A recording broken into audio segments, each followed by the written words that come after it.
मेरे YouTube channel पे। और आज हम लोग देखने वाले हैं क्लास 10th का सिविक्स का जो चैप्टर फर्स्ट है पावर शेयरिंग, उसका सेकेंड पार्ट हम लोग डिस्कस करेंगे इस वीडियो में। फर्स्ट पार्ट हम लोग ने कंप्लीट कर दिया, आप पिछले वीडियो का डिस्क्रिप्शन में लिंक है, देख लीजिएगा।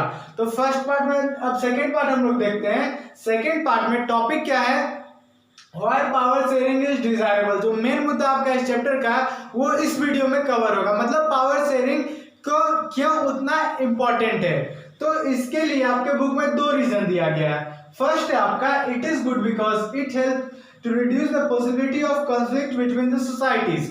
ये इसलिए अच्छा है क्योंकि आपके जो सोसाइटी में, मतलब हमारे देश में बहुत सारे सोसाइटीज, मतलब बहुत सारे कम्युनिटीज के लोग रहते हैं, उन लोग में आपस में कॉन्फ्लिक्ट नहीं हो जाए, आपस में सिविल वॉर जैसा सिचुएशन नहीं आ जाए, उसके लिए पावर शेयरिंग एकदम मस्ट है। क्यों? मैंने पिछले वीडियो में आपसे बताया, आपको दो एग्जांपल बताया, एक श्रीलंका का और एक बेल्जियम का। बेल्जियम में पावर शेयरिंग करके वो लोग अपने देश में एक सिविल वॉर जैसा सिचुएशन से बच गए। वहाँ जो मेन था लैंग्वेज का जो कॉन्फ्लिक्ट था, वो पावर शेयरिंग करके, मतलब जो डच कम्युनिटीज की थे और जो फ्रेंच कम्युनिटीज, दोनों को इक्वल पावर शेयरिंग करके आपस के कंट्री में अपने आप में पावर शेयरिंग किए और एक कॉन्फ्लिक्ट से बच गए। और वही श्रीलंका में जो मेजोरिटी थी और जो माइनॉरिटी थी वो डिप्रेस करती थी मेजोरिटी माइनॉरिटीज को, तो वो पावर शेयरिंग नहीं था आपस में, तो इसलिए वहां पे कॉन्फ्लिक्ट हो गया। इसलिए पहला रीजन तो एकदम करेक्ट है कि ये पावर शेयरिंग इसलिए ताकि आपस में कम्युनिटीज में कॉन्फ्लिक्ट ना हो। अब second reason, power sharing is spirit of democracy. ये स्टेटमेंट बहुत कुछ करता है, जैसे कि पावर शेयरिंग मतलब जब आप एक डेमोक्रेटिक कंट्री में जाइएगा, कोई सा भी डेमोक्रेटिक कंट्री में जाइएगा, तो वहां पावर शेयरिंग बहुत ही कॉमन चीज है। Without power sharing democracy is not possible.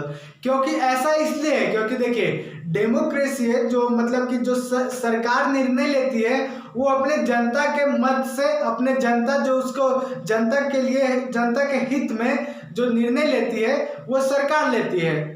और फिर वोटिंग राइट्स होता है, बहुत सारा चीज होता है। और फिर जो लेजिस्लेटिव, एग्जीक्यूटिव, जुडिशियरी, ये सब होता है, ये सब पावर शेयरिंग ही है। तो डेमोक्रेसी में जब तक ये सब नहीं रहेगा तब तक उसे एक वेल डेमोक्रेटिक कंट्री नहीं माना जा सकता है।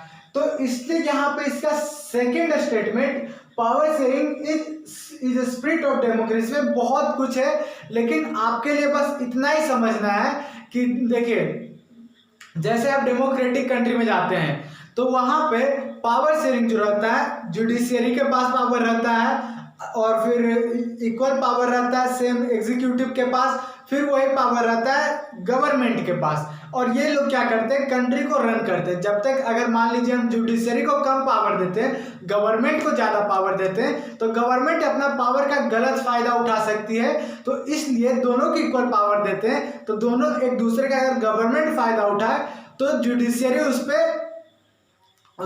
पर प्रेशर बनाए, उसको दबाव दे कि ये गलत चीज है। तो इससे चेक एंड मेट होते रहता है गवर्नमेंट और जुडिशियरी में। इसलिए डेमोक्रेसी में एकदम मतलब ये स्पिरिट है पावर शेयरिंग, इसलिए इसको फेडरल कंट्री भी बोला जाता है। Forms of power sharing, power sharing के कितने फॉर्म्स हैं, तो आपके जो चैप्टर में वो 4 फॉर्म्स दिए हुए हैं आपके चैप्टर में। तो फर्स्ट फॉर्म है, फर्स्ट फॉर्म जो है उसको हम लोग बोलते हैं हॉरिजॉन्टल पावर शेयरिंग, और सेकंड आपका वर्टिकल पावर शेयरिंग, और थर्ड और फोर्थ हम आगे डिस्कस करेंगे। तो फर्स्ट जो आपका हॉरिजॉन्टल पावर शेयरिंग है वो क्या है, देखिए, पावर शेयरिंग बहुत तरीके से हो सकता है, लेकिन आपके बुक में 4 तरीके से दिया हुआ है। एक आपका है हॉरिजॉन्टल और एक आपका वर्टिकल पावर शेयरिंग है। तो हॉरिजॉन्टल पावर शेयरिंग में आपका क्या कहा गया है, power is share among different organs of government such as legislature, executive and judiciary. It is also called the horizontal distribution of power. देखिए, वैसा पावर जो लेजिस्लेचर, एग्जीक्यूटिव और जुडिशियरी में अपना पावर शेयर किया हो उसको हम लोग बोलते हैं horizontal power, horizontal distribution of power. हम क्यों कहते हैं उसको हॉरिजॉन्टल डिस्ट्रीब्यूशन ऑफ पावर? क्योंकि हमारे जो देश को रन करता है वो तीन ही चीज रन ज्यादा करता है,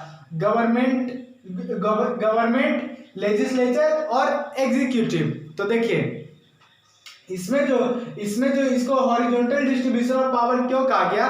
क्योंकि इसमें जो तीनों फॉर्म है, तीनों को इक्वल पावर दिया गया है, किसी को ज्यादा किसी को कम नहीं, तीनों को इक्वल दिया गया, इसलिए इसको हॉरिजॉन्टल डिस्ट्रीब्यूशन ऑफ पावर कहा गया। और ऐसा क्यों किया गया? ताकि अगर एग्जीक्यूटिव कुछ गलत करता है तो उसको लेजिस्लेटिव उसको बताएगा, और अगर लेजिस्लेटिव कुछ गलत करता है तो उसको जुडिशियरी बताएगा, और जुडिशियरी कुछ गलत करता है तो ये भी बता सकते हैं। मतलब एक दूसरे को चेक एंड मेट करते हैं, मतलब कि चेक करते रहते हैं कि कौन गलत कर रहा है कौन सही कर रहा है इससे। और ये जो पावर शेयरिंग है ये बहुत ही बेस्ट पावर शेयरिंग है। सेकंड जो है वो है आपका vertical power sharing. Vertical power sharing कैसे?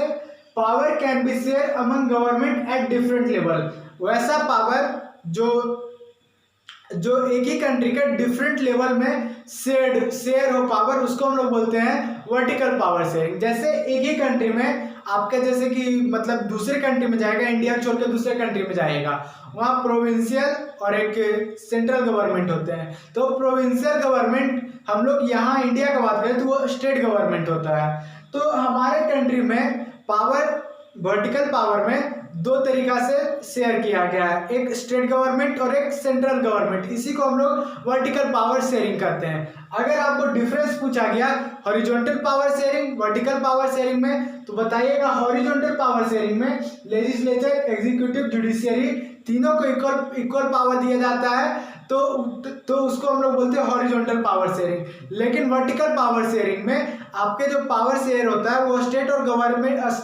और सेंट्रल में होता है। तो सेंट्रल के पास थोड़ा ज्यादा पावर होता है और गवर्नमेंट के पास, मतलब स्टेट गवर्नमेंट के पास कम पावर होता है। और फिर कुछ स्पेशल पावर होता है स्टेट के पास और कुछ स्पेशल पावर होता है सेंट्रल के पास, इसलिए इसको बोला जाता है vertical power sharing. This is called a federal division of power. इसको फेडरल डिवीजन ऑफ पावर बोलते हैं, और फिर इसको हम लोग वर्टिकल डिवीजन ऑफ पावर बोलते हैं। और फिर दो और पावर शेयरिंग है, वो हम लोग आगे डिस्कस करते हैं। तो अब हम लोग देखने वाले हैं पावर शेयरिंग का फर्स्ट और सेकंड हम लोग डिस्कस कर लिए। अब हम लोग देखने वाले हैं थर्ड और फोर्थ फॉर्म। तो थर्ड फॉर्म में आपका क्या है? Power may also be shared among different social group such as religious and linguistic group. आपका जो पावर शेयरिंग है वो कुछ पावर रिलीजन के आधार पे भी शेयर किया जाता है और कुछ लैंग्वेज के आधार पे भी। लिंग्विस्टिक ग्रुप मतलब लैंग्वेज के, मतलब हमारे देश में बहुत सारे लैंग्वेज हैं तो उनके आधार पे भी पावर शेयरिंग किया गया। मतलब कि हमारे देश में देखिएगा तो कोई सा भी नेशनल लैंग्वेज नहीं है, हिंदी भी नेशनल लैंग्वेज नहीं है, ये एक ऑफिशियल लैंग्वेज है। तमिल भी ऑफिशियल लैंग्वेज है, कन्नड़ भी ऑफिशियल लैंग्वेज है, बंगाली भी, बहुत सारा लैंग्वेज है हमारे इंडिया में।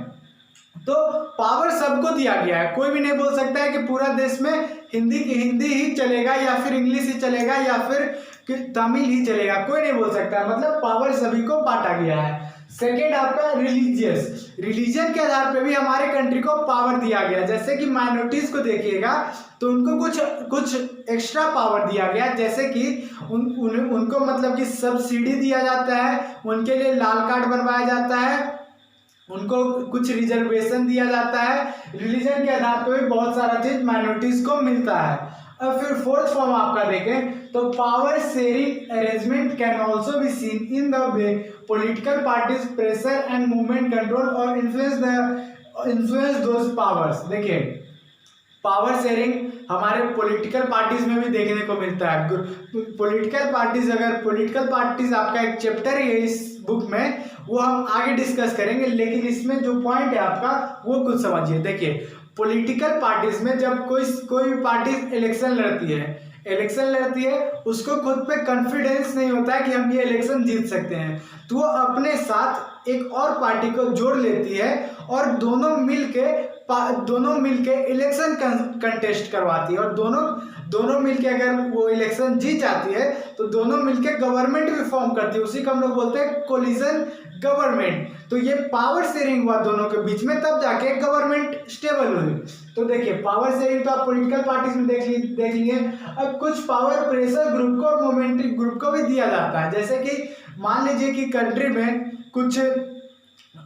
में कुछ मतलब मुद्दा उठा, कुछ डिस्क्रिमिनेशन से रिलेटेड मुद्दा उठा, कुछ रिलीजन से मुद्दा उठा, तो इसको जो प्रेशर ग्रुप है वो हैंडल करती है, मूवमेंट ग्रुप हैंडल करती है कि इसके खिलाफ मोर्चा निकालना है, इसको प्रेशराइज करना है ताकि ये सब हमारे कंट्री में ना हो। तो प्रेशर ग्रुप और मूवमेंट ग्रुप को भी कुछ कुछ पावर शेयर है। मतलब अगर पावर नहीं रहा उनके पास तो पुलिस आएगी, उनको उठाएगी, जेल लेके जाएगी, मूवमेंट करेगा आदमी। तो पावर उनके पास है, इसलिए वो मूवमेंट करते हैं, गवर्नमेंट को प्रेशराइज करते हैं ताकि वो सही से वर्क करे। तो ये था आपका फॉर्म ऑफ पावर शेयरिंग। आपका चैप्टर यहाँ कंप्लीट हो जाता है। अब हम लोग सेकेंड चैप्टर देखेंगे नेक्स्ट वीडियो से। Thank you.